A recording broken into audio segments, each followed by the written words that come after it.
Hi guys, this is Lisa, and today we're going to be making this inlaid die cut card with our homemade glitter stock. And by homemade glitter stock, I mean we're going to start with this iridescent glitter paper that's already made, and we're going to color it with our alcohol markers and kind of personalize that. I'm going to be using Nuvo alcohol markers today, and you can see the swatch I'm holding up there of the different colors I was using to try to pick out what we were going to do. So I'm going to start with pinks and these Nuvo markers, and those numbers are 449, 451, and 453. So I'm going to speed this up so you can see just how I go over this and blend it out, the edges, so they're not so harsh. And I usually use the lighter color marker to do that. So I was a little worried at first that this might damage the tips of my marker, so I kind of went slow at first and went in one direction, but I really found that it wasn't a problem at all. So when I switch over to the orange, I'm using 393, and then I go to 391 to finish that up.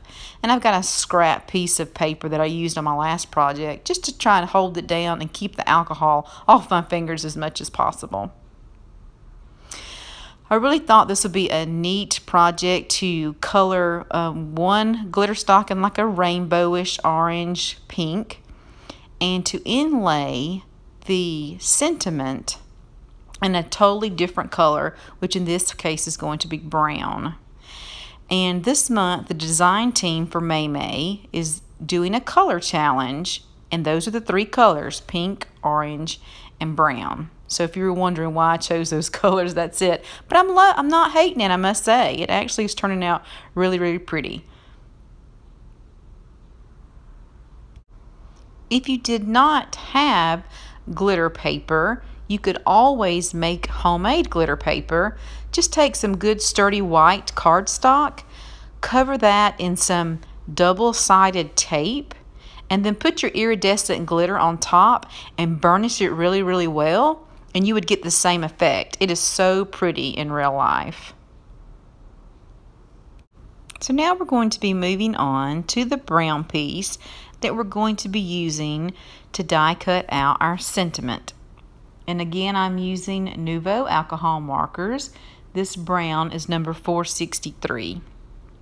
So once that's done, I'm just kind of planning out where I want my die cut to land on this piece that I've colored.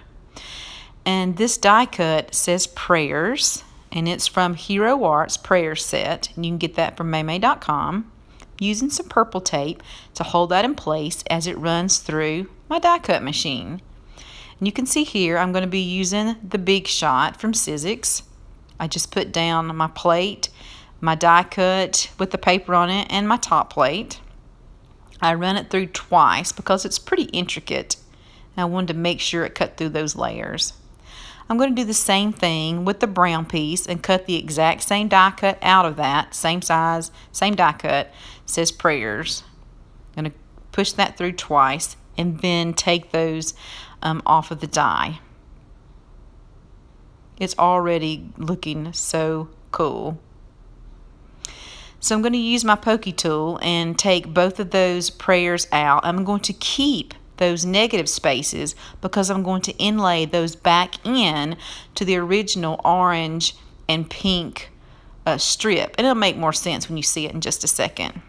So I'm going to take some foam, that fun foam that you used to play with as a kid, and I'm going to put some double-sided tape end-to-end coverage and put it behind that prayers piece, because I want lots of tape behind that open space where we can inlay in that brown prayers. Makes it super easy just to puzzle piece that back together. So I'm going to take the brown prayers and inlay it into the orange and pink piece, and it is just like putting a puzzle back together. It's really easy, especially with that tape behind it. I'm going to use my pokey tool. I'm going to take a little bit of time to try to get it as perfect as possible. because I'm also going to be putting those negative spaces, the holes between the O and the A and the Y, that's the different colors, and going to put those back in so that it's one smooth piece. Already looks really cool. I've been wanting to do this technique for a while, and I thought this would just be perfect to try out. So once we've got that complete, basically all we have left to do is to assemble our card. So I'm going to go back and get that top folding Nina 80-pound cardstock, and I'm going to glue down our piece into the center. And that card is 5.5 by 8.5, just folded to make it 4.25 by 5.5. So I'm going to glue that down into the center, and the only thing that will be left to do is just to finish up our sentiment. I really wanted to add some strips before and after the prayers to kind of finish the saying that I wanted to convey.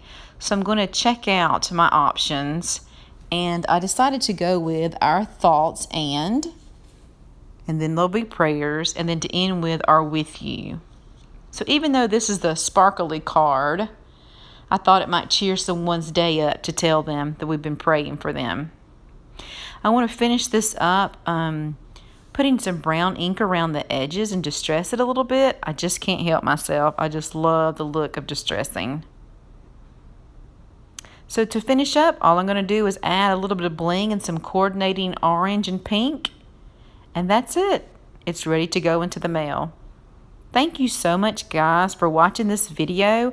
If you've enjoyed it, I'd appreciate if you would give me a thumbs up and subscribe to my channel. I'm just getting started on the social media scene, and I really am enjoying being on the design team and starting to create for you guys. Thanks so much, and I hope you have a good week.